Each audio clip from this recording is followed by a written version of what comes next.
আসসালামু আলাইকুম। কেমন আছেন সবাই? নিশ্চয়ই অনেক ভালো। আমিও আপনাদের দোয়ায় এবং আল্লাহ তাআলার অশেষ রহমতে ভালো আছি। আজ অনেকদিন পর একটু ঘুরতে বের হলাম। আসলে বাসায় থাকতে থাকতে নিজেদের কাছেও যেমন বোর লাগছিল, আর আমার যেহেতু বেবি আছে তো ও তো সারাদিন বাসায় থাকে। তো বাচ্চা মানুষ গ্রামে যেমন বা আমরা ছোটবেলায় যেমন খেলে দুলে বড় হয়েছি, ফ্রেন্ডসদের সাথে ছোটবেলা থেকে যেভাবে খেলে দুলে বড় হয়েছি, এখনকার বাচ্চারা সেই সুযোগটা পায় না। আসলে পায় না বলতে এখনকার পরিবেশটা সময়টাই এমন যে ওদেরকে বাইরে বের করতে আমরা ভয় পাই। অনেক ধরনের রিজন আছে। তারপরে কোথাও যে ওরা খেলবে মাঠে ঘাটে ওরকম কোনো ফ্যাসিলিটি নেই। শহরে তো একদম নেই বললেই চলে। তাও আগে আমরা যখন ছোট ছিলাম আমরাও তো শহরেই মানুষ হয়েছি। তখন আমাদের সময় অন্তত বাসার সামনে একটা খোলা মাঠ থাকতো বা খালি একটা জায়গা থাকতো যেখানে আমরা খেলতাম। তো এখন তো সে পরিবেশটা নেই। তো এজন্যই আমার ভাই বলল যে চলো ওকে নিয়ে একটু চিড়িয়াখানায় ঘুরে আসি, কারণ ও তো কার্টুন দেখে, ওখানে অনেক অ্যানিমেলস দেখে। ও যদি চিড়িয়াখানায় যায় তাহলে ওর কাছে ভালো লাগবে, যখন দেখবে ওর কার্টুনে দেখা অ্যানিমেল গুলা ওর সামনে বসে আছে, জলজ্যান্ত একদম হাঁটছে, তখন দেখবে ওর মধ্যে একটা অন্যরকম ফিলিং কাজ করবে। তো চলো ওকে নিয়ে একটু চিড়িয়াখানায় ঘুরে আসি। তো আমি বললাম ঠিক আছে চলো। তো দেখতে দেখতে চলে গেলাম চিড়িয়াখানায়। চিড়িয়াখানায় ঢুকে প্রথমে যেটা দেখেছি একটা খুবই সুন্দর ময়ূর দেখেছি, এবং আমাদের ভাগ্যটা খুবই ভালো ছিল, খুবই ভালো ছিল যে ময়ূরটা যখন আমরা গিয়েছিলাম ময়ূরটা পেখম মেলে মানে দাঁড়িয়েছিল। মানে হয় না যে আকাশ মেঘলা করলে বৃষ্টি হওয়ার কোনো কিছু যদি সিমটমস থাকে তাহলে নাকি ময়ূররা পেখম মেলে দাঁড়িয়ে থাকে। তো ওই জিনিসটাই দেখতে পেলাম। আমরা ছোটবেলায় কবিতায় পড়েছি ময়ূর নাচে পেখম তুলে। তো ওই কথাটাই আমার মনে পড়ে গেছে। তো আস্তে আস্তে আমরা বানরের খাঁচার সামনে আসলাম। আসলে বানরকে কি বলবো, মানে কিছু মানুষ সামনে বাদাম খাচ্ছিল। তো ও কি করলো, অনেকগুলো মানুষের কাছে বলতো তোরা কেন খাবি বাদাম, আমাকেও দে। তো অনেক মানুষ তাদেরকে এভাবে হাত দিয়ে বাদাম দিচ্ছিল, আর তারাও খুব এনজয় করে খাচ্ছিল, আর মানুষগুলো দিয়ে তাদেরকে আনন্দ পাচ্ছিল, তারা খেয়ে আনন্দ পাচ্ছিল। দেখুন কিভাবে দিচ্ছে বাদাম, দেখছেন? মনে হচ্ছে যেন ওই মানুষটাকে সে চিনে, ও তার আত্মীয়, ও তার ফ্রেন্ডস, ফ্রেন্ডস থেকে সে বাদাম চাচ্ছে, দোস্ত তুই খাচ্ছস আমাকেও দে।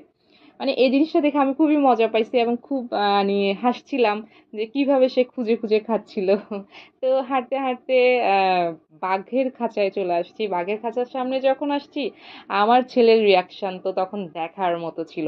মানে আমি আমার ছেলেকে মানে বলছিলাম যে দেখো বাবা টাইগার টাইগার। ও যখন দেখছে যে এটা মানে গর্জন করছিল, তারপরে মানে হাঁটছিল, হ্যাঁ, তখন ও ভয়ে ওখান থেকে আমি আমি ভেবেছিলাম ওর কয়েকটা ছবি তুলবো, কিন্তু পারি নাই, ও তখন ওখান থেকে দৌড়ে চলে গিয়েছিল। তা আমি আবার বাঘের খাঁচার সামনেই কিন্তু সাথেই সাথেই সামনে না, ঠিক সাথেই কিন্তু ময়ূরের খাঁচাটা ছিল। তা আমি আবার ময়ূরের খাঁচা একটু উকি মেরে দেখছিলাম যে ময়ূর কি আবার পেখম টেখম তুললো কিনা। দেখি যে না, ময়ূর আর পেখম তুলেনি। তবে যাওয়ার সময় মনে হয় আরেকবার দেখেছিলাম পেখম তুলেছিল। তো এই যে আমার বেবি, ওকে আমি বলেছিলাম যে বাবা তুমি এখানে একটু দাঁড়াও, আমি তোমার একটু ছবি তুলবো। বাট ও ছোট মানুষ, ও তো সবসময় এসব অ্যানিমেলস গুলাকে ও কার্টুনে দেখেছে। অনেক মজা করে দেখতো কার্টুনে, কিন্তু এখন যে সে যেভাবে দেখছে মানে দেখে সে ভয় পেয়ে গিয়েছে আর কি। এক কথায় মানে ভয় পেয়ে সে সেখান থেকে দৌড়ে পালালে সে বাঁচে। হ্যাঁ, বিশেষ করে বাঘ যখন দেখেছে তখন ও দৌড়ে পালালেই বাঁচে, এরকম একটা অবস্থা। তো যাই হোক, ঘুরতে ঘুরতে এখানে মানে পুরা চিড়িয়াখানাটা অনেক বড়, এখানে অনেক ধরনের পশু পাখি আছে, জীবজন্তু আছে। তো আসলে চিড়িয়াখানাটা যখন গিয়েছিলাম তখন আমরা দুপুরের পরে করে গিয়েছি, তারপরেও আমাদের কাছে যেভাবে গরম লেগেছে বাবারে বাবা, অনেক গরম ছিল। তো যাই হোক, এই খাঁচাটা দেখে আমার একটু কিউরিওসিটি জাগে যে আসলে এটা কিসের খাঁচা, এত কাঁচ দিয়ে এত কিছু দিয়ে ঘেরাও করা। ওখানে প্রত্যেকটা খাঁচার ভিতরে তো এরকম একটু আহ এই টাইপেরই রটের যে ইয়াগুলো আছে, এইভাবে খাঁচাগুলো এইভাবেই, বাট ওইটা একটু কাঁচের ছিল, কিন্তু সামনে গিয়ে দেখি ওটা একটা অজগর সাপ।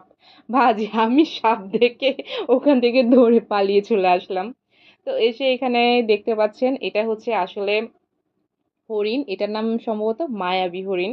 And হরিণের থেকে একটু ডিফারেন্ট, আসলে হরিণের অনেক জাত আছে, অনেক ধরনের ক্যাটাগরি আছে, তো ওদেরই একটা জাত, সেটা হচ্ছে মায়াবী হরিণ। তবে মায়াবী হরিণগুলোর চোখগুলো ভীষণ মায়াবী, ওদের চোখগুলো ভীষণ সুন্দর হয়, বড় বড় একদম টানা টানা, মানুষ বলে না হরিণী চোখ, একদম ঠিক সেরকম, একদম চোখগুলো বড় বড় টানা টানা ছিল। এই জেব্রাকে দেখে আমার ছেলে অনেক মজা পেয়েছে, কারণ ওর কাছে একটা জেব্রার মানে ডল আছে, ওইটা দিয়ে ও খেলাধুলা করে, তারপরে ও টিভিতে দেখে জেব্রা। তো যখন ও সরাসরি দেখেছিল জেব্রা, তখন ও অনেক মজা করেছে, অনেক মানে আনন্দ পেয়েছে যে আমি যে জিনিসটা টিভিতে দেখেছি সেটা এখন আমার সামনে। আর তাছাড়া ও যখন ডল নিয়ে খেলতো, ওর যে একটা পুতুল আছে জেব্রা, সেটা তো ছোট, একদমই পিচ্ছি, ও যেটা ধরে নিয়ে খেলে, তো ওইটা তো অনেক বড় জেব্রা, এটা দেখে ও অনেক অবাক হয়ে গেছে। তো হাঁটতে হাঁটতে এখানে এই খাঁচাটার সামনে আসছি। আচ্ছা, দর্শক, আপনারা কি এটা দেখে বুঝতে পারছেন যে এটা কিসের খাঁচা হতে পারে, মানে কি পাখি হতে পারে? গেস করতে পারেন? না, এটা হচ্ছে শকুন। আপনারা তো অনেকে শকুন নাম শুনেছেন, কখনো দেখেনি, তো এটা হচ্ছে শকুনের খাঁচা ছিল আর কি। আর এখন যেটা দেখতে পাচ্ছেন, এগুলো হচ্ছে সম্ভবত একটা পাখি, সেটার নাম মেবি মাকাও, এই টাইপেরই এই পাখিগুলো। অনেক অনেক অনেক অনেক হাই রেঞ্জের হয়ে থাকে। হ্যাঁ, আর এগুলো দেখতে ভীষণ সুন্দর হয়, এগুলোর বিভিন্ন ক্যাটাগরি আছে।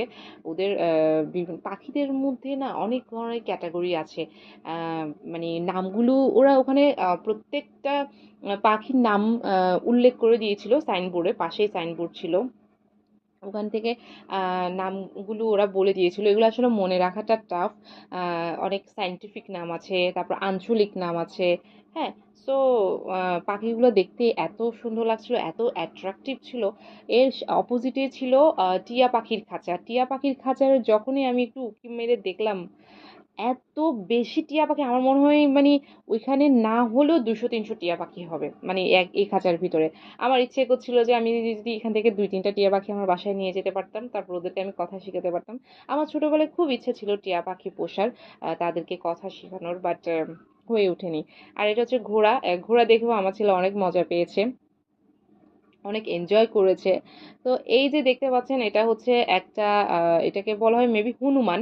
তো এখানে একটা মজার কাণ্ড ঘটে, ও কি করে, ওর সামনে একটু পানি ছিল, তো সে পানিটাকে পানিটার ভিতরে ও ডুবে, এরপর আবার সে উপরের দিকে উঠতে গিয়ে পানির ছিটাটা আমাদের গায়ে এসে পড়ে। তো আমি আমার আম্মুর সাথে একটু মজা করে বলছিলাম যে আম্মু, ও তো তোমার গায়ে হিসু করে দিয়েছে। আম্মু বলছে না না না, হিসু করেনি, হিসু করেনি, এটা ছিল পানি। ও যখন ডুব দিয়ে উপরের দিকে উঠছিল, তখন পানির ছিটাটা আমাদের গায়ে পড়েছিল। তারপরে যাই হোক, বাসায় এসে পুরা আমাদের ড্রেস টেস সব কিছুই আমরা আবার ওয়াশ করে ফেলি, যেহেতু চিড়িয়াখানাতে গিয়েছি, তার মধ্যে পানি পড়েছে এজন্য। তো দেখতে দেখতে পুরা চিড়িয়াখানাটা ঘুরলাম, ঘুরতে ঘুরতে আবার নিচের দিকে গেলাম। এটা আসলে অনেক বড় একটা চিড়িয়াখানা। চিটাগং চিড়িয়াখানা যারা এসেছেন তারা আপনারা বলতে পারবেন, চিটাগং চিড়িয়াখানাটা অনেক সুন্দর, কারণ এখানে পাহাড় আছে, তারপর পাশে কিন্তু আবার ফয়েজ লেক আছে, পাহাড়ের উপরে উঠলে ফয়েজ লেকের কিছু ভিউ দেখা যায়। এরপর এই যে বড় পাখিটা দেখছেন, এটা হচ্ছে উট পাখি। আপনারা অনেকেই দেখেছেন উট পাখি, আর উট পাখির ডিম অনেক বড় হয়। আর উট পাখি হচ্ছে সবচাইতে বড় পাখি হচ্ছে উট পাখি। আর সবচাইতে ছোট পাখি maybe humming bird, I think আমরা পড়েছিলাম। যাই হোক, এই যে আমার ছেলে খুব দৌড়াদৌড়ি করছে। আসলে বাসায় তো এত বড় স্পেস পায় না, বাসায় এত খোলামেলা স্পেস পাওয়া যায় না। ওখানে যখন সে অনেক বড় মানে খোলামেলা স্পেস পেয়েছে, তখন ওকে আসলে আটকাই রাখতে পারতেছিলাম না, এরকম একটা অবস্থা। ও মানে এদিকে যাচ্ছে, ওইদিকে যাচ্ছে, দৌড়াচ্ছে, এটা করছে, সেটা করছে, খেলছে।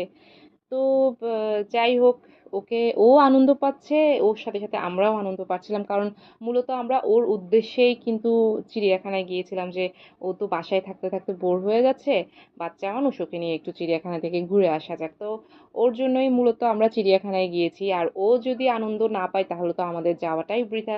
তো সেজন্য ওর আনন্দ দেখে আমরাও আনন্দ পাচ্ছিলাম। তো এখানে দেখুন একটা বাচ্চা কিভাবে হামাগুড়ি খাচ্ছে, কি সুন্দর বাচ্চা, মাশাল্লাহ মাশাল্লাহ। আসলে ওখানে ক্লিন ছিল, হ্যাঁ, চিড়িয়াখানা হলো ওদের প্রত্যেকটা স্পেস কিন্তু অনেক ক্লিন ছিল, নিট অ্যান্ড ক্লিন ছিল।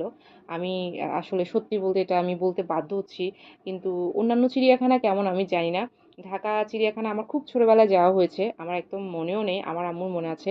কিন্তু আমি জানি না ঢাকা চিড়িয়াখানা কেমন, বাট চিটাগং চিড়িয়াখানাটা যথেষ্ট বড় আছে, স্পেস আছে, এবং অনেকটা ক্লিন।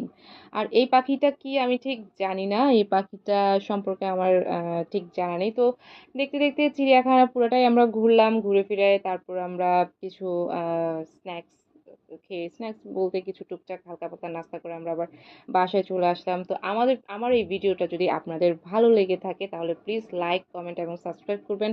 আমার পরিবারের জন্য দোয়া করবেন। আপনারা ভালো থাকবেন, ভালো রাখবেন আপনাদের বন্ধু, আত্মীয় স্বজন সবার সাথে আমার এই ভিডিওটা শেয়ার করবেন, প্লিজ প্লিজ প্লিজ। তো এই যে দেখতে পাচ্ছেন ফুচকা খেয়েছি, ফুচকা খাওয়ার পরে আসলে ফুচকা খেতে চাইনি, তারপর আমি বললাম যে না, একটু ফুচকা খাও, বাইরে যেহেতু এসেছো।